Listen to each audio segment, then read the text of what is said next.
Hi there, Jim and Kate Lane and Nala from Lane Technology Solutions, and this week's topic is tax time and avoiding tax fraud. And now you've got your W-2s, what do? And we want to protect you from all those hackers at this time of year. So Jim, what are some tips? Well, the IRS is never going to email you. They're never going to call you. They're going to reach you by mail. So you get a letter from the IRS. I would, if it were me, I would look the phone number up on the website.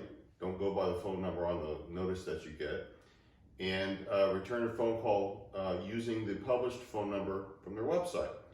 Also, know that there's going to be people calling. There could be people calling trying to get information out of you, and that's really their goal, is to get the money and information away from you. So don't respond to any emails or phone calls of people saying that they're from the IRS. The IRS will get in touch with you in other ways.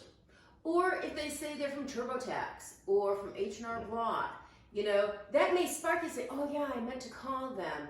Don't click on that email, to respond. Go to the actual website, look it up yourself, do the Google search, and go directly through that.